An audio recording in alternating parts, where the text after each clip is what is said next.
नमो नमः।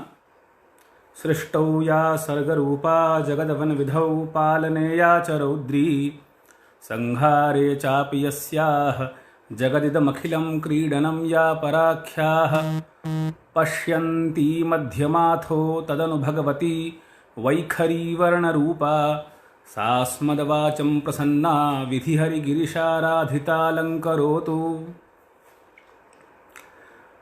नमो नमः। भवतां सर्वेषां ज्योतिषशास्त्रानुरागिणाम् अस्यां कक्षायां हार्दिकं स्वागतम् अभिनन्दनं च वर्तते। सम्पूर्णानन्द संस्कृत विश्वविद्यालयस्य शास्त्रप्रौढिः इति प्रकल्पेऽस्मिन् अस्मिन् कालांशे वयं ज्योतिषशास्त्रस्य अध्ययनं अध्यापनं च करिष्यामः। अहमस्मि डॉक्टर मधुसूदन मिश्रः, सहायकाचार्यः, ज्योतिषविभागः। तत्र अस्माभिः यः ग्रन्थः निर्धारितः स वर्तते बीजगणितमिति। अयं ग्रन्थः गणितस्कन्धस्य वर्तते इति जानन्ति भवन्तः। एकः अपरः ग्रन्थः निर्धारितः स वर्तते जातकालङ्कारः, स खलु जातकस्कन्धस्य ग्रन्थः। उभावपि ग्रन्थौ अस्माकं ज्योतिषशास्त्रस्य प्रायशः सर्वेषु विश्वविद्यालयेषु पाठ्यक्रमे सन्निहितौ वर्तेते, तथा च आधारभूतौ वर्तेते। अतः अस्माभिः एतौ ग्रन्थौ चितौ।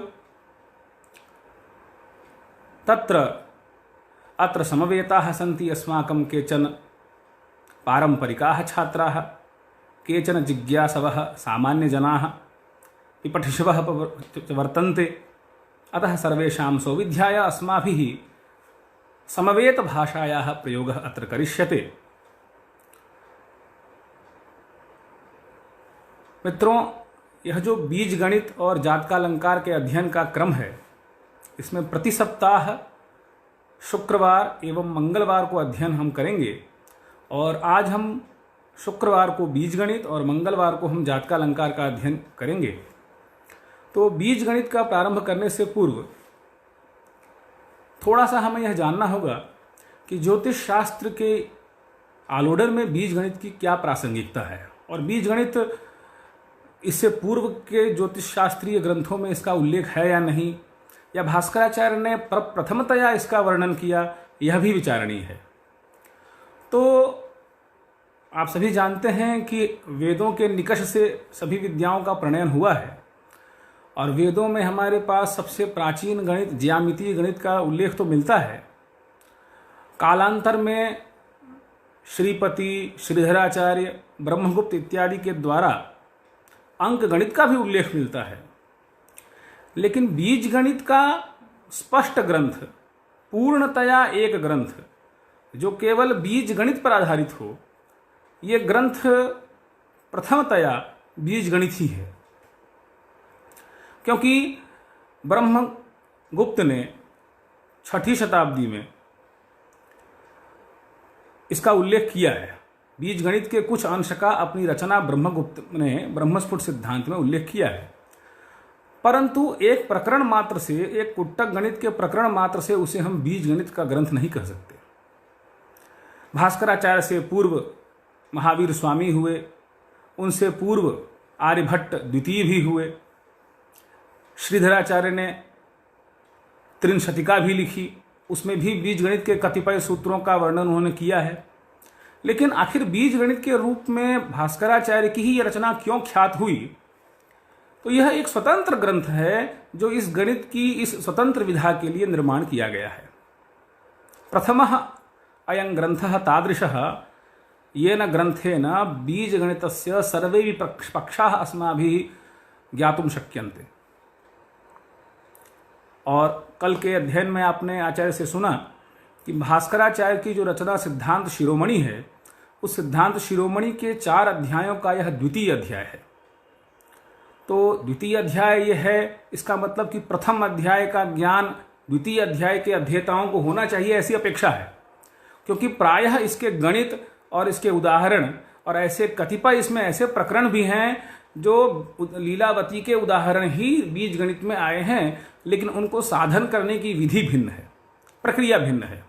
तो बीज गणित और अंक गणित, ये जो दो भाग हैं सिद्धांत शिरोमणि के प्रथम और द्वितीय भाग क्रमशः, उसमें अंतर यह है कि अंक गणित में जहां हम अंकों के विन्यास से प्रक्रिया करते हैं, वहां बीज गणित में हमें कुछ राशियां अज्ञात रहती हैं। यही यहां बीज है। बीजम नाम अज्ञात राशि।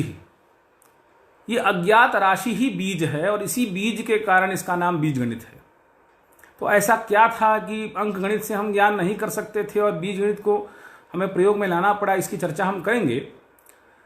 परंतु इसका प्रयोजन यह है मुख्यतया कि ज्योतिष शास्त्र के अधिकारी का जब निरूपण आचार्य करते हैं तो वो कहते हैं कि ज्योतिष शास्त्र फलम पुराण गणकैः आदेश इत्युच्यते नूनम लग्न बलाश्रितः पुनरयम तत्स्पष्ट खेटाश्रयम ते गोलाश्रयणोन्तरेण गणितम गोलोपि न ज्ञायते तस्माद् यो गणितम न वेत्ति स कथम गोलादिकम ज्ञास्यति। तो गणित का ज्ञान नहीं होने से आप गोल का ज्ञान नहीं कर सकते, गोल का ज्ञान नहीं होने से आप ग्रह स्पष्ट का ज्ञान नहीं कर सकते, और ग्रह स्पष्ट का ज्ञान सही से नहीं करवाने के कारण आप किसी भी प्रकार के निर्णय को, आदेश को नहीं कर सकते। तो ये जो गणित है, इस गणित का ज्ञान नितांत आवश्यक है। इसीलिए भास्कराचार्य ने 11वीं शताब्दी में, या हम शक के अनुसार कहेंगे तो 11वीं, और हम ईसा के अनुसार चलेंगे तो 12वीं शताब्दी में इनका जन्म आ जाता है। क्योंकि रसगुण पूर्ण मही इस वचन के अनुसार 1036 शक में 78 जोड़ने पर वो 12वीं शताब्दी के आचार्य हमारे हो जाते हैं। तो आचार्य ने अपनी 12वीं शताब्दी की इस रचना सिद्धांत शिरोमणि में जो वचन लिखा, द्विविध गणित मुक्तम व्यक्तम अव्यक्त युक्तम तदवगमन निष्ठः शब्द शास्त्रे पटिष्ठः यदि भवति तदेदम ज्योतिषम भूरि भेदम प्रपठितुमधिकारी सोन्यथा नामधारी। तो यहाँ उन्होंने स्पष्ट किया कि अधिकारी वही है ज्योतिष शास्त्र के अध्ययन का जो दोनों प्रकार के गणित के अध्ययन में निपुण हो। तो हमने इसलिए गणित के विभागीय स्तर पर चर्चा करके गणित के दो ग्रंथों को, लीलावती और बीज गणित को, इस अध्ययन क्रम में सन्निविष्ट किया है, ताकि हमारे सभी जिज्ञासु छात्र वो फलित के हों, गणित के हों, सभी के लिए समान रूप से यह उपयोगी है। दूसरी चीज इसमें यह कहना चाहेंगे कि बीज गणित के प्रकरणों को आप देखें तो अंक गणित होते हुए भी बीज गणित की क्या विशेषता है। तो इसका सामान्य उदाहरण देखते हैं हम। भास्कराचार्य ने सिद्धांत शिरोमणि का जब प्रणयन किया तो वहां पर कुछ ऐसे गणितीय प्रक्रियाएं हुई जिसमें हमें विलोम विधि का प्रयोग करते समय बीज गणित का मुख्य प्रयोजन हुआ। जैसे अहरगण साधन हम लोग करते हैं, ग्रह गणित में सबसे पहली जो प्रक्रिया है वो अहरगण साधन की है। तो अहरगण से मध्यम ग्रह का साधन करने के उपरांत विपरीत विधि से अहरगण लाने के लिए जो आचार्य का सूत्र है, साग्राज सचक्राच खहात क्वहगनात तच्चक्र कल्पाप्त महरगण स्यात्, ये जो विधि है इसमें कुट्टक विधि का प्रयोग है। बिना कुट्टक विधि के, और कुट्टक विधि का प्रयोग किस प्रकार कर रहा है, इसका उल्लेख केवल अंक गणित में और बीज गणित में ही हो सकता है। तो बीज गणित में इसका सामान्य, इस प्रकार हम अहरगण से मध्यम ग्रह और मध्यम ग्रह से अहरगण विलोम विधि से लाएंगे, इसका स्पष्ट उल्लेख आचार्य ने बीज गणित में किया है। दूसरी चीज जो महत्वपूर्ण है, जो लीलावती अंक गणित के रहते हुए बीज गणित को उससे भिन्न बनाती है, वो है करणी गणित। करणी गणित एक विशेष प्रकार का गणित है। जिस प्रकार हम लीलावती में सामान्य राशियों का व्यवहार करते हैं और जिन राशियों के मूल नहीं हो पाते हैं, जैसे 15 है, 14 है, 12 है, ऐसी जो राशियां जिनके पूर्ण मूल हमें प्राप्त नहीं होते हैं, अवर्गांक राशि नाम यत्र गणित व्यवहारः भवति तस्य करणी नाम इति क्रियते अस्माभिः। वो करणी गणित प्रथमतया आचार्य ने अपने इस बीज गणित में उल्लेखित किया है। ये इसका वैशिष्ट्य है। इससे पूर्व करणी गणित का उल्लेख करणी के रूप में किसी भी आचार्य ने नहीं किया, और उल्लेख थोड़ा सा श्रीधराचार्य ने किया भी, तो उसको हम किस प्रकार करणी की गणित की प्रक्रियाएं करें, क्योंकि हमारे यहाँ गणित की प्रक्रिया में कई प्रकार के विधान हैं।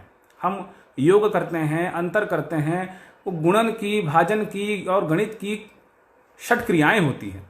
तो करणी की क्रियाएं किस प्रकार संपादित की जाएं, इसकी चर्चा पूर्ववर्ती किसी आचार्य ने नहीं की। ये भास्कराचार्य का प्रथम विन्यास था करणी का।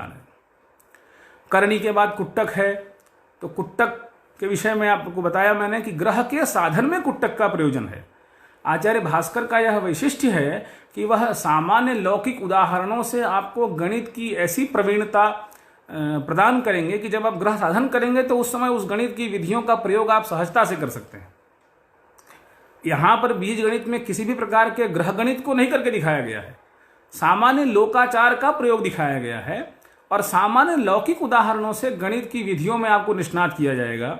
उसके बाद जब वही प्रक्रियाएं ग्रहों के साथ की जाएंगी, जैसे आप देखिए सहजता होती है व्यक्ति को, आप अगर किसी दुकान जाएं और किसी दुकानदार से आप कोई वस्तु क्रय करें तो उसको रुपए दें, रुपए लें तो रुपए वो गिन सकता है, लेकिन उसी को यदि आप संख्याएं जोड़ने के लिए कह दें तो वो जोड़ने में असमर्थ हो जाएगा। तो उसका व्यवहार जो है वो उन संख्याओं में बना है। तो बीज गणित और लीलावती आचार्य भास्कर की रचनाओं का यह वैशिष्ट्य है कि उन्होंने सामाजिक धरातल पर व्यक्ति जिस स्तर पर समझ सकता है, जो उसके बोधन का स्तर है, उस स्तर पर उतर के वह उदाहरण देते हैं। इसमें एक भी ऐसा उदाहरण नहीं है जो अप्रासंगिक हो, आपको अपने व्यवहार से इतर लगे। ये इनके बीज गणित का सबसे बड़ा वैशिष्ट्य है। तो करणी लीलावती से पृथक इसमें वर्णित किया है आचार्य ने। करणी के बाद कुट्टक का एक स्वतंत्र प्रकरण आचार्य ने दिया है और उसका विशेष विधान वहां किया है। उसके बाद चक्रवाल है। चक्रवाल मतलब हम कह सकते हैं intermediate equation of similar roots, जिसको हम बार बार कुट्टक की प्रक्रिया ही जब जैसे हम राशियों की प्रक्रिया करते हैं तो एक विधान है कि किस समय हमारे ग्रह, जैसे उदाहरण के लिए हमें यह जानना है कि हमारी सृष्टि का आरंभ कब से हुआ। सूर्य सिद्धांत में एक मान दिया गया है कि अमुक अमुक मान को घटाने से सृष्टि आरंभ काल आ जाता है, सृष्टि के निर्माण में इतना काल हुआ, या हमारे सृष्टि आदि के आरंभ में ये ग्रह यहाँ पर थे। अस्मिन् कृत युगस्यांते सर्वे मध्यगता ग्रहा बिनातुपात मंदोच्चान, ये सारे मान दिए गए हैं। अब यदि हमें जानना है कि वो निशेष मान किस समय थे, क्योंकि चक्रवत जब ग्रह घूमते हैं तो चक्रवत भ्रमण करने वाले ग्रहों का ये ग्रहाः चक्रवत भ्रमंती तेषां सर्वेषां ग्रहाणां निशेषत्वं मुहुर्मुहुः भवति। वो बार बार निशेष हो सकते हैं। तो बार बार निशेष होने के कारण किस किस समय वो निशेष हुए, यह जानने के लिए चक्रवाल की प्रक्रिया नितांत आवश्यक है। क्योंकि हमारा जो ग्रहों का परिपथ है वो चक्रात्मक है। तो ग्रह जब शून्य पर होंगे तो उसका एक मान होगा शून्य। माने हमने कहा कि मेष राशि में सूर्य आया तो शून्य अंश पर सूर्य आ गया, फिर वह सूर्य भ्रमण करते हुए फिर मेष राशि पर आएगा, क्योंकि चक्रवत उसकी गति है। तो चक्रवत गति होने के कारण एक ही मान एक ही ग्रह के एक ही स्थान पर रहने की संभावना कई बार उत्पन्न हो जाती है। और कई बार जब ये प्रक्रिया होती है तो उसी कुट्टक की प्रक्रिया को जब एक बार करते हैं तो वो कुट्टक कहलाती है, और वो वल्ली की प्रक्रिया जब बार बार होती है तो वही कुट्टक विशेष अवस्था में चक्रवाल बन जाता है। चक्रवद वलती, वल संचलन धातु है, चक्रवद वलती संचलती थी चक्रवालम। तो बार बार उसका मान हम कब कब जानना चाहते हैं। एक बार सतयुग में ये मान आया, फिर त्रेता में ये मान आया, कलयुग में भी यहाँ पर किस किस समय पर ग्रह शून्य मान पर था या किस किस समय पर ग्रह निशेष था, यह जानने के लिए जो प्रक्रिया है उसका नाम चक्रवाल है। उसके बाद चक्रवाल तक के भाग को, उसके बाद एक वर्ग प्रकृति है। वर्ग प्रकृति जो भाग हमारे यहाँ बीज गणित में है वो भी लीलावती में नहीं है, ये विशेष भाग है इसका। वर्ग प्रकृति मतलब ऐसी संख्याएं, ऐसी राशियां जिनका वर्ग हो सकता है और उस वर्ग के साथ हम सीधे गणित कर सकते हैं। सीधे गणित का तात्पर्य क्या है कि कई ग्रहों के मान, जैसे कुछ संस्कार ग्रहों में होते हैं जो वर्गात्मक वृद्धि से बढ़ते हैं, जैसे आकर्षण का सिद्धांत है। अगर आप छत पर से किसी वस्तु को फेंकें तो अधः पाति पाषाण खंडस्य वेगो यथानुक्षणम वर्धते स्वीय मार्गे तथा वर्धते अत्यंत मंदम ही वांशो गतिर्मध्यमावश्यका तेन शुद्धि। ये आचार्य केतकर का वचन है। तो चंद्रमा की गति में या और भी किसी ग्रह की गति में किसी बड़े पिंड के निकट आ जाने पर उसकी गति में बहुत ही तेजी से तीव्रतर आकर्षण उत्पन्न होता है। तो उस आकर्षण में वृद्धि या न्यूनता वर्गात्मक हो सकती है। वर्गात्मक का आशय अभी 2 किलोमीटर प्रति क्षण वो गिर रहा है, अगले क्षण वो 4 किलोमीटर हो सकता है, अगले क्षण वो 16 किलोमीटर हो सकता है। इसको हम वर्गात्मक वृद्धि कहते हैं। और अगर न्यूनता होगी तो भी वर्गात्मक हो सकती है, ह्रास भी वर्गात्मक हो सकता है। जैसे हम 16 से 4 पर हो जाएं, 4 से 2 पर हो जाएं, ये वर्गात्मक ह्रास की वृद्धि है। तो जहां भी कहीं पर वर्गात्मक वृद्धि या वर्गात्मक ह्रास होता है उसको हम लोग कहते हैं वर्ग प्रकृति। वो उसकी वर्ग की प्रकृति है, जिस प्रकृति से वो बढ़ रहा है या जिस प्रकृति से वो घट रहा है। इसको जानने के लिए सामान्य उदाहरण से प्रश्न ऐसे आएंगे जिसका ग्रह से कोई संबंध नहीं है। जब आप सिद्धांत शिरोमणि या इसके उत्तरवर्ती ग्रंथों को पढ़ेंगे तो आपको आभास होगा कि ये प्रक्रिया वहां बताई गई है। तो ग्रहों के जैसे आचार्य ने भास्कराचार्य ने बीजगणित में कहा है कि कैसे हम शेष से ग्रह को लाएंगे, तो उदाहरण सूत्र दिया है उन्होंने, कल्प्याथ शुद्धिर्विकलावशेषम, कुट्टक का सूत्र है ये, कल्प्याथ शुद्धिर्विकलावशेषम षष्टिश्च भाज्य कुदिना निहारः तज्जम फलम शुर्विकला गणस्तु लिप्ता गणस्तद दुनुषेषु भाज्य। ये बीज गणित का, तो ये क्या है, ये ग्रह साधन का सूत्र है। और इसका उदाहरण जब उदाहरण देंगे तो संख्याओं के आधार पर देंगे जिससे ग्रह का कोई संबंध नहीं। अतः ये बीज गणित जो है वो सामान्य के जो हमारे छात्र सामान्य विषयों में पढ़ते हैं 10वीं 12वीं में, उस बीज गणित से थोड़ा सा ही अंतरित है। कुछ कतिपय शुरुआत के अंश तो ऐसे प्रतीत होते हैं कि बहुत सरल हैं। सामान्य जो छात्र हमारे यहाँ 10वीं 12वीं करके आते हैं वे प्रायः शुरू की प्रक्रियाओं से अवगत रहते हैं। लेकिन आप कल्पना करें उस समय की जिस समय बीज गणित का कोई ग्रंथ उपलब्ध नहीं था और पाश्चात्य जगत में भी बीज गणित का स्वतंत्र ग्रंथ उपलब्ध नहीं था। 16वीं शताब्दी में इसी ग्रंथ का, इसी बीज गणित का, भास्कराचार्य की रचना का अल जजीरा ने उसका अनुवाद किया जिसका नाम अलजबरा पड़ा, और वो अलजबरा ही पाश्चात्य गणित में अलजबरा के नाम से ख्यात हुआ। ईस्ट इंडिया कंपनी के एक अधिकारी ने इसका अंग्रेजी में अनुवाद किया। 1817 में इसका कोल बुक ने अंग्रेजी में फिर अनुवाद किया। तो ये एक ऐसा ग्रंथ है जिसका फारसी में भी अनुवाद हुआ, अरबी में भी अनुवाद हुआ और संस्कृत में तो हुआ ही। सुधाकर द्विवेदी ने, बापूदेव शास्त्री जी ने और बलदेव मिश्र ने, देवचंद्र झा ने, इन सब ने इसका अनुवाद किया। तो संस्कृत की टीकाएं, हिंदी की टीकाएं उपलब्ध इस पर होती हैं, ये तो सामान्य बात है। परंतु अंग्रेजी में भी जो स्वतंत्र अलजबरा का प्रथम ग्रंथ है वो भी इसी ग्रंथ का अनुवाद है। तो अलजबरा की वो विधियां जो विधियां आज तक प्राप्त नहीं थीं, या हम ये कह सकते हैं प्राप्त होंगी भी लेकिन खंडशः प्राप्त थी, उनको एकत्रित करके आचार्य भास्कर ने बीज गणित के रूप में संकलित किया। तो ये इसका महत्व है। अब यहां वर्ग प्रकृति पर आने के बाद बीज गणित का पूर्वार्ध भाग समाप्त हो जाता है। सामान्य निर्वचन करने के बाद कुट्टक, करणी, चक्रवाल और वर्ग प्रकृति, ये बीज गणित का पूर्वार्ध भाग है। बीज गणित के उत्तरार्ध भाग में आप आएंगे तो वहां पर सबसे पहले एक वर्ण समीकरण है। एक वर्ण समीकरण जिसको हम कहते हैं linear equation in one variable. सामान्य प्रक्रिया है, एक अज्ञात राशि है, एक बीज है और एक बीज के अतिरिक्त सब हमें ज्ञात है, वहां हमें राशि का ज्ञान करना है। इसको हम कहते हैं एक वर्ण समीकरण। उसके बाद आता है अनेक वर्ण समीकरण, इसी के जस्ट जहां पर अनेकों राशियां अज्ञात हैं। Linear equation in various variables, जहां एक राशि अज्ञात ना होकर के अनेक राशियां अज्ञात हों, वो हमारे पास अनेक वर्ण समीकरण के रूप में आचार्य ने वर्णित किया है। ये आपको इसी का निकष आपको कालांतर में बीज गणित में देखने को मिलता है। एक और इसमें प्रकरण है जो बड़ा महत्वपूर्ण है, वो है अव्यक्त वर्गादि समीकरण, जिसको हम कहते हैं आधुनिक गणित में क्वाड्रेटिक इक्वेशन, द्विघात समीकरण। और आचार्य भास्कर ने इन सब समीकरणों के तत्तद आचार्यों का जो कतिपय सूत्र पूर्वाचार्यों के उल्लिखित थे उनका भी उल्लेख इसमें किया है। द्विघात समीकरण, द्विघात समीकरण मतलब ऐसी राशि जिसमें वर्ग युक्त हो, मतलब ऐसी अव्यक्त राशि जो वर्गात्मक है और उसका हम प्रयोग इसमें करें, उसको हम कहेंगे द्विघात समीकरण। उसके बाद है अनेक वर्ण मध्यमाहरण। मध्यमाहरण मतलब बीज की राशि को तोड़ करके हम दो भाग बनाते हैं। तो एक राशि को तोड़ेंगे तो एक वर्ण मध्यमाहरण, और अनेक राशियों को तोड़ेंगे तो वो अनेक वर्ण मध्यमाहरण कहलाता है। तो ये बीज गणित के ग्रंथ का पूरा कलेवर है। और अंत में एक प्रकरण है जिसको हम कहते हैं भावितम। भावित क्या है? एक अंतिम प्रकरण जो बीज गणित का है उसका नाम है भावितम। भावितम के विषय में आचार्य ने शुरू में ही कहा तद भावितम चा समजाति घाते, तद भावितम चा समजाति घाते। असम जाति, भिन्न भिन्न जातियों का जब हम घात करते हैं तो कोई, जैसे आज की विधि में अगर हम यूं कहें 5x को 2 से मल्टीप्लाई करते हैं तो वो 10x हो जाएगा, सामान्य नियम है 10x। उसको हम, या हम सामान्य गणित में कहें, हम ज्योतिष के अनुसार या हिंदी गणित के अनुसार कहें तो 5 क गुणे 2 करेंगे तो वो 10 क हम लिखते हैं उसको।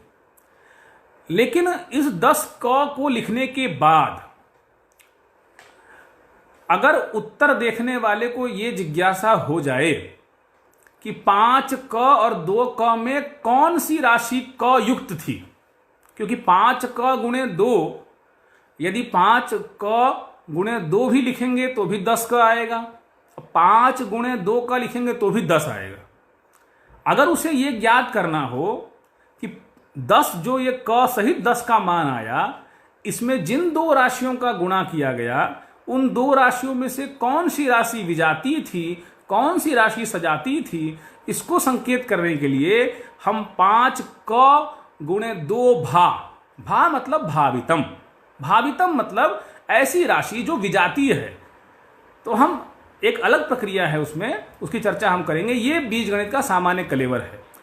धनर्ण षड्विधम है, करणी गणित है, कुट्टक गणित है, चक्रवाल है, वर्ग प्रकृति, एक वर्ण समीकरण, अनेक वर्ण समीकरण, द्विघात समीकरण, एक वर्ण मध्यमाहरण, अनेक वर्ण मध्यमाहरण और अंत में भावितम। ये हमारी बीज गणित का सामान्य कलेवर है। अब इस बीज गणित की रचना के विषय में सारी बातें तो हो चुकी हैं। अब इसकी उपपत्ति हम पढ़ेंगे यथा समय। एक और चीज महत्वपूर्ण इसमें जानने योग्य है कि बीज गणित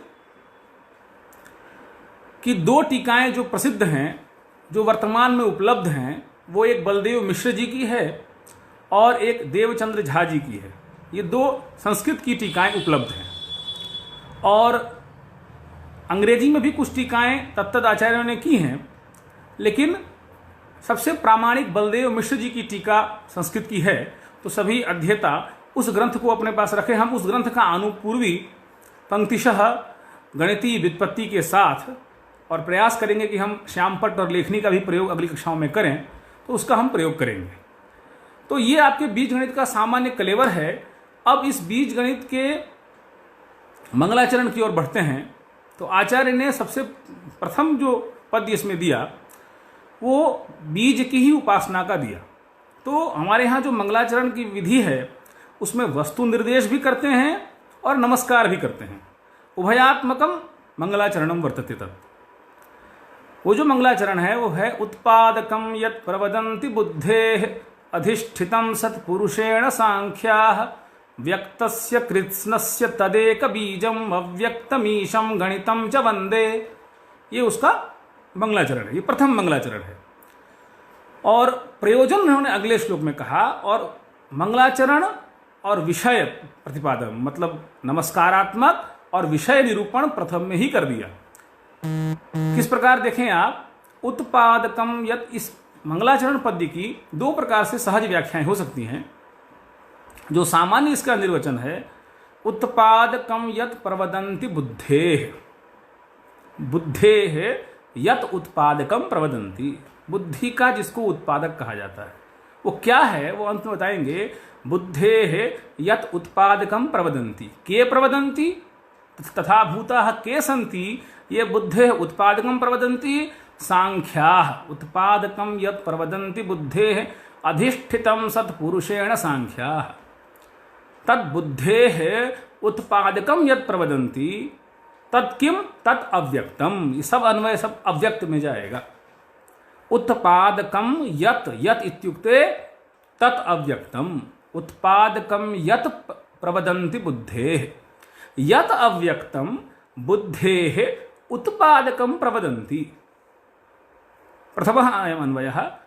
द्वितीयायां पंक्तौ किमस्ति, उत्पादकम यत् प्रवदन्ति अधिष्ठितं सत्पुरुषेण सांख्याः, सांख्याः तत् अव्यक्तम, सांख्यानां मतेषु किमस्ति, सत्पुरुषेण तत् अधिष्ठितं तदेव अव्यक्तम, तदेव अव्यक्त पुरुषः सांख्यानां नये पुरुष रूपेण स्थितः। अव्यक्त उत्पादकम यत् प्रवदन्ति बुद्धेः अधिष्ठितं सत्पुरुषेण सांख्याः। अर्थात सांख्यानां मतानुसारेण यह पुरुषः स एव बुद्धेः उत्पादक रूपेण सर्वे निगदन्ति इति कृत्वा अग्रे किमुच्यते, व्यक्तस्य कृत्स्नस्य तदेक बीजम। व्यक्तस्य कृत्स्नस्य, इस सकल चराचर जगत में जो भी व्यक्त है और जो भी कृत्स्न है, व्यक्तस्य कृत्स्नस्य इत्युक्ते बहुलस्य, बहुलस्य व्यक्तस्य सर्वेषां व्यक्तिभूतानां पदार्थानां इत्युक्ते पंचभूतानां पदार्थानां सर्वेषां पांचभौतिक पिंडानां पांचभौतिक पदार्थानां व्यक्तीकृतां सर्वेषां पदार्थानां तदेव बीजम, तदेव पुरुष बीजम, तदेव बीज रूपम अस्ति। अर्थात व्यक्त शक्त्या एव सर्वेषां पदार्थानां निष्पत्ति उत्पत्ति वा भवति इति सांख्यानां मतम। यह भी आपको जानना चाहिए कि ज्योतिष शास्त्र में दर्शन के जिन सिद्धांतों का अवलंबन किया गया है वो सिद्धांत सांख्य के ही परिपुष्टित हैं। जैसे हमारे यहाँ पर हम वर्णन करेंगे, जब तत्व की बात करेंगे तो तत्व से हमारे यहाँ संख्याएं 25 ली जाएंगी, क्योंकि सांख्य के अनुसार 25 हैं। तो सांख्य दर्शन की जो प्रकृति, सांख्य दर्शन का जो सृष्टि क्रम, सांख्य दर्शन का जो विधान है, उसको ज्योतिष शास्त्र के अध्ययन क्रम में स्वीकार किया जाता है। तो उसी पुरुष को, जिस पुरुष को आप समस्त जगत का बीज बताते हैं, जिसको आप बुद्धि का बीज बताते हैं, व्यक्तस्य कृत्स्नस्य तदेक बीजम, वह समस्त इस सकल चराचर जगत का वही बीज है। और अव्यक्तमीशम, परंतु वो दिखाई नहीं देता है, वो अव्यक्तम तत् व्यक्तम सन अपि अव्यक्तम, वह अव्यक्त होते हुए भी, व्यक्त होते हुए भी अव्यक्त है। अव्यक्तमीशम किस रूप में अव्यक्त है वो? तो गणित रूप में अव्यक्त है। गणित रूप में वह सर्वत्र विद्यमान है, वह पुरुष, वह सकल चराचर जगत में बुद्धि रूप में विद्यमान है। ऐसे ईश को, ऐसे पुरुष को, ऐसे परम तत्व को हम वंदन करते हैं। ये एक सामान्य निरूपण है। दूसरा यह भी कहा जाता है कि ये इसमें गणित की निष्पत्ति भी की गई है। इसका सामान्य एक अर्थ सांख्य मतानुसार हम भगवान विष्णु की उपासना, या हम वेदांत के अनुसार कहें तो वो एक और व्याख्या इसकी बलदेव मिश्र जी ने की है कि दूसरी व्याख्या हम वैदांतिक मत से भी कर सकते हैं। बुद्धि के उत्पादक, इस समस्त जगत के विवर्त, इस समस्त जगत के स्वरूप वह पर ब्रह्म ही है। तदेक बीजम, ये एक बीजम जो यहाँ पद है यह ब्रह्मवाचक है। और इसके आधार पर आचार्यों के मतानुसार यह भी व्याख्या की गई है कि उत्पादकम यत् प्रवदन्ति बुद्धेः, जो बुद्धि का उत्पादक है कौन? वह ब्रह्म चैतन्य। उत्पादकम यत् प्रवदन्ति बुद्धेः अधिष्ठितम सत्पुरुषेण, उसी ब्रह्म चैतन्य को सांख्याः पुरुषेण, सांख्य पुरुष के रूप में मानते हैं। व्यक्तस्य कृत्स्नस्य तदेक बीजम, और इस सकल चराचर जगत का वही एक बीज है, वही ब्रह्म एक बीज है। और अव्यक्त, ऐसे अव्यक्त बीज को, ऐसे अव्यक्त ब्रह्म को मैं प्रणाम करता हूं।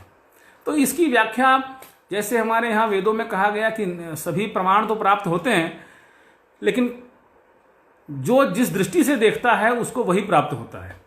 जैसे आप कह सकते हैं वेदों में दर्शन कहाँ है, वेदों में गणित कहाँ है, वेदों में विज्ञान कहाँ है। तो वैज्ञानिक जब वेदों के मंत्र को देखेगा तो विज्ञान सम्मत व्याख्या वो करता है, दार्शनिक जब देखता है तो दर्शन सम्मत व्याख्या करता है, जब नैयायिक देखते हैं तो न्याय। तो इस प्रकार हम अगर इस मंगलाचरण को देखें तो सांख्यवादी इसको सांख्य मत से निरूपित करते हैं, और जो वेदांती हैं वो ब्रह्म की व्याख्या इसमें करते हैं। भास्कराचार्य को जो मूल अभिप्रेत है वो सुधाकर द्विवेदी जी ने इसकी व्याख्या में लिखा कि यह सामान्य एक गणित की वंदना है। उत्पादकम यत् प्रवदन्ति बुद्धेः, जो बुद्धि का उत्पादक है। बुद्धि का उत्पादक कौन है? बीज है। जैसे बीजम नाम समस्या, बीज मतलब समस्या, वो समस्या बुद्धि की उत्पादिका है। जब तक समस्या नहीं होगी बुद्धि का, आपका बुद्धि में क्रिया नहीं होगी। बुद्धि की क्रिया जो है उसका उत्पादक है कौन? समस्या। समस्या नाम बीजम, उत्पादकम यत् प्रवदन्ति बुद्धेः, बुद्धि का यह उत्पादक है कौन? जो आचार्य भास्कर कहने जा रहे हैं, क्या? बीज गणितम उत्पादकम यत् प्रवदन्ति बुद्धेः अधिष्ठितम सत्पुरुषेण सांख्याः, यह जो बुद्धि है, बुद्धि तत्व है, अधिष्ठितम सत्पुरुषेण सांख्य।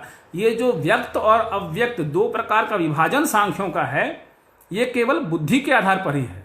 पुरुष जो है वो चेतन है, प्रकृति जो है वो जड़ है। इस प्रकार चेतन और अचेतन का ही विभाजन है और कोई विभाजन नहीं है। पुरुष के चैतन्य, पुरुष तत्व में चैतन्य मान करके ही उसको परम तत्व माना गया है। वैसे ही यहां कहा अधिष्ठितम सत्पुरुषेण सांख्य। सांख्य जिस पुरुष को पुरुष मानते हैं, पुरुष तत्व मानते हैं, उसमें जो चैतन्य शक्ति है उसका अधिष्ठात्री कौन है? यही बुद्धि है। अधिष्ठितम सत्पुरुषेण सांख्य। तो बुद्धि के रूप में जो व्याख्या की गई, ये सामान्य, ये बीज ही सांख्य के मत में पुरुष की बुद्धि का मूल है। ये बीज मतलब प्रक्रिया, बीज मतलब किसी भी कार्य को करने के लिए आपकी गति, समस्या में आपकी प्रवृत्ति होना ही बीज सूचक है आचार्य को यहाँ। अधिष्ठितम सत्पुरुषेण सांख्य व्यक्तस्य कृत्स्नस्य तदेक बीजम। इसका सरल है, जितने भी व्यक्त चराचर जगत हैं उनमें सर्वत्र यह गणित व्याप्त है, यह बीज व्याप्त है। आप देखें, इसका लौकिक उदाहरण है कि इस समाज में, इस ब्रह्मांड में जो भी कोई पदार्थ है जो आपके सामने दृष्ट है, व्यक्तस्य, अव्यक्त की बात छोड़ दीजिए, अव्यक्त तो परम चैतन्य है। जो भी व्यक्त पदार्थ है उसमें निश्चित रूप से उसकी एक लंबाई है, उसकी एक चौड़ाई है, उसकी एक गोलाई है, उसकी आकृति है, उसमें घनत्व है, द्रवत्व है, पिंडत्व है, भार है। ये जो भी उसके परिमाप हैं, मान, परिमाप, संघात इत्यादि हैं, व्यक्तस्य कृत्स्नस्य तदेक बीजम, वो उसके अंदर उसका उसमें वो बीज है, उसमें वो गणित है। ये गणित, जो बीज रूपी गणित है, ये उस व्यक्त पदार्थ में, उसके भौतिक परिवेश में किसी न किसी रूप से विद्यमान है। उसकी कुछ लंबाई है, निश्चित चौड़ाई है। अगर ये गणित उसमें से निकाल लिया जाए, गणित के परिमाप किसी व्यक्त पदार्थ में से निकाल लिए जाए, अवशोषित कर लिए जाएं, तो वो व्यक्त पदार्थ जो है वो अव्यक्त हो जाएगा। उसमें अगर भार निकाल दिया जाए, द्रव्य निकाल दिया जाए, गुण निकाल दिए जाए, उसके माप निकाल दिए जाएं, परिमाप निकाल दिए जाएं, तो वो व्यक्त पदार्थ भी अव्यक्त में परिणत हो जाएगा। तो व्यक्तस्य कृत्स्नस्य तदेक बीजम गणितम, वही बीज जो है वो गणित सभी व्यक्त पदार्थों में है। अव्यक्तमीशम मतलब वो साक्षात दिखाई भले ना दे, अव्यक्त रूप में वह उनके माप परिमाप में विद्यमान है। अव्यक्तमीशम गणितम च वंदे, उसी को हमारे यहाँ गणित की संज्ञा दी गई है। ऐसे अव्यक्त, ऐसे व्यक्त, अर्थात अव्यक्त रूपी व्यक्त गणित के। एक और विशेष बात है यहाँ कि व्यक्त गणित जो है उसको हम साक्षात व्यवहार कर सकते हैं, और अव्यक्त गणित के व्यवहार करने के लिए हमें उन पदार्थों के मूल स्वरूप से ऊपर जाना होगा। मतलब उसके मूल स्वरूप का जो मान हमारे पास है उसके आधार पर हम दृश्य से अदृश्य की खोज जहां हम करते हैं उसे हम अंक गणित कहते हैं, और अदृष्ट से दृष्ट की जहां हम खोज करते हैं उसे हम बीज गणित कहते हैं। बीज गणित में हमारे पास जो समस्या है वो भी बीज रूप में है, और समाधान जो है संख्या रूप में है। तो बीज जो है वो हमारा अव्यक्त है और समाधान जो है हमारा व्यक्त है, तो इसका नाम बीज गणित है। अर्थात हम कुछ राशियां कल्पित करते हैं, क, ख, ग इत्यादि। ये राशियां हमारे पास अव्यक्त हैं, और इनसे प्रक्रिया करके जो फलादेश आने वाला है, वो जो हमारा फल आने वाला है, जो हमारी निष्पत्ति आने वाली है, वो निष्पत्ति हमारी व्यक्त है। तो अव्यक्तमीशम, अव्यक्त ही प्रधान है और व्यक्त हमारा अंतिम लक्ष्य है, व्यक्त तक जाना है। इयम या प्रक्रिया, यह जो प्रक्रिया है, व्याख्या में कहा आचार्य ने, इयम या प्रक्रिया अर्थात अव्यक्तात् व्यक्तम प्रति बीज गणितम। अव्यक्त से व्यक्त की ओर जब हम जाएंगे तो उसको हम बीज गणित कहते हैं, और व्यक्तात् व्यक्तम प्रति अंक गणितम। व्यक्त है और व्यक्त में ही जाना है।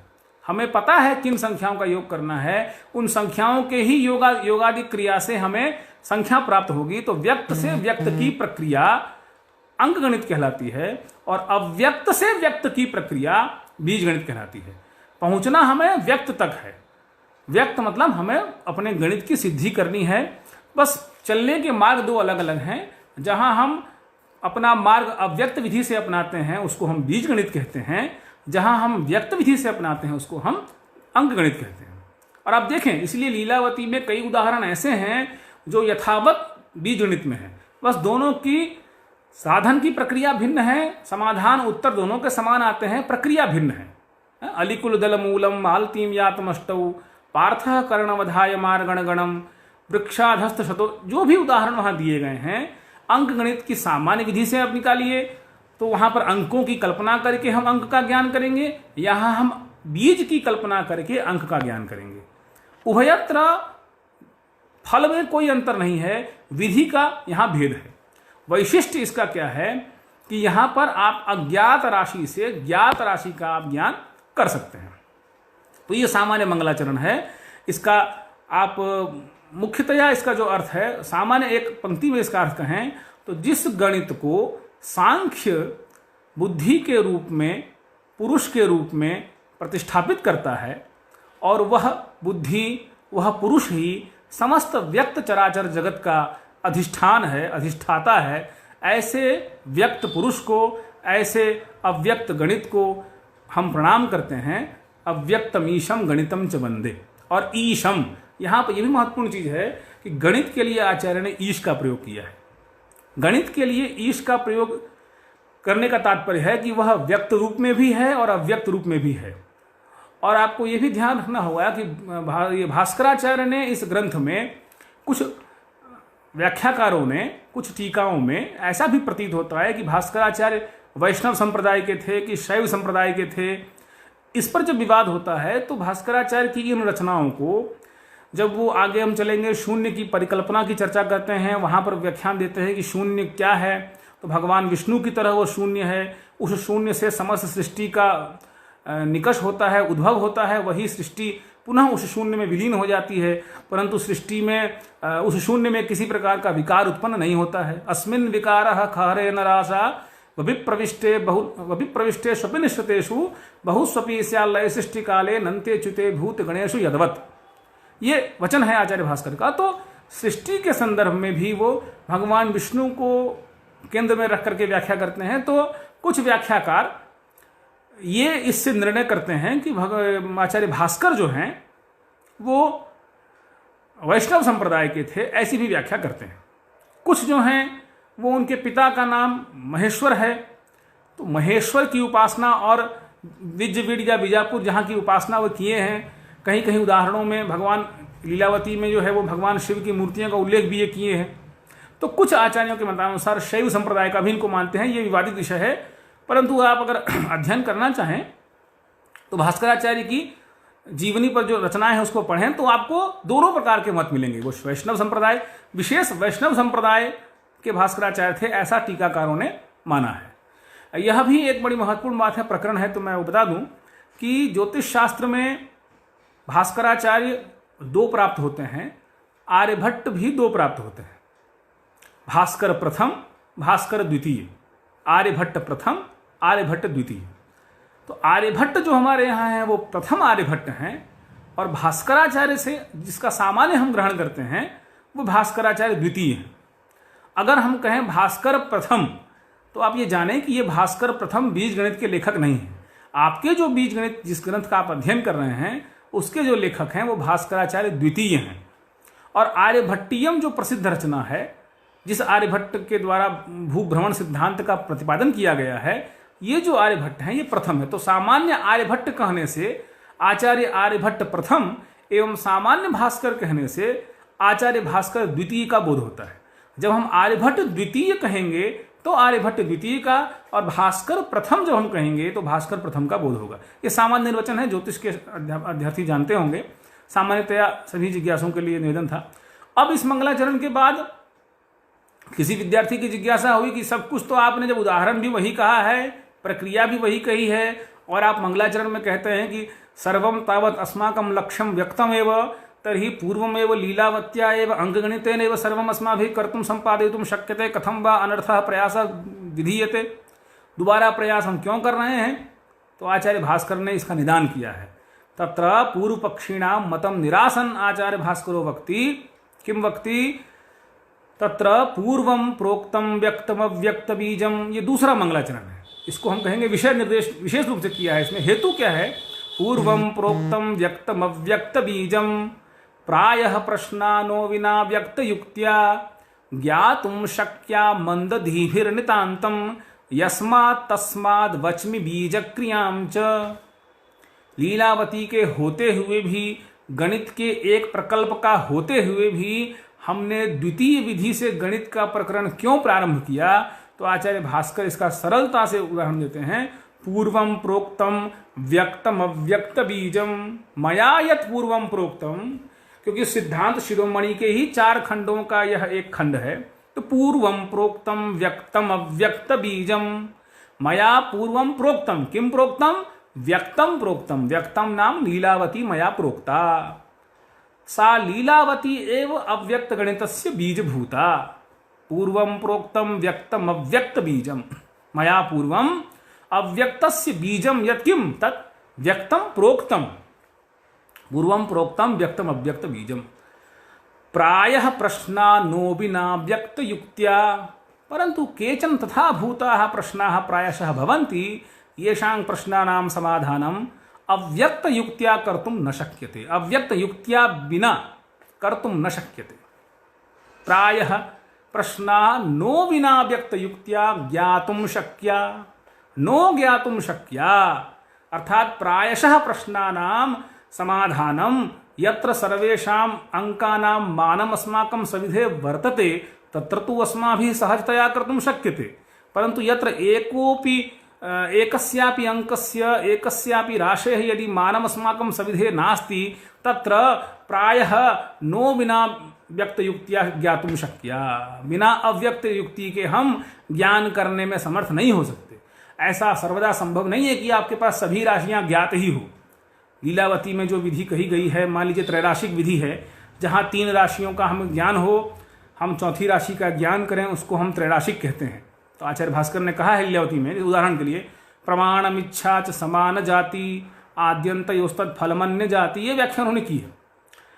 तो अब वहां पर हमें 3 राशि त्रयाणाम राशीनाम ज्ञाने सति चतुर्थ राशे है ज्ञानम यत्र भवति तद्भवति त्रैराशिकम। लेकिन यदि त्रिषु राशिषु एकस्य राशे है ज्ञानम अस्माकं सविधे नास्ति, केवलं द्वयोः एव ज्ञानं वर्तते, तदानीं या राशि तृतीया वर्तते तदनुसारेण अस्माभिः गणितं कथं कर्तुं शक्यते? लीलावत्याम् इयं प्रक्रिया नास्ति।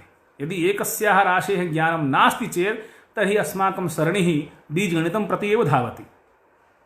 अतः आचार्येण प्रोक्तं प्रायः पूर्वं प्रोक्तं व्यक्तम अव्यक्त बीजम मया पूर्वम अव्यक्त बीजम व्यक्तं प्रोक्तं प्रायः प्रश्ना नो बिना व्यक्त युक्त्या ज्ञातुं शक्या। प्रायः प्रश्नाः बिना अव्यक्त युक्त्या ज्ञातुं नो शक्याः, अर्थात बिना व्यक्त युक्त्या ज्ञातुं न शक्यन्ते।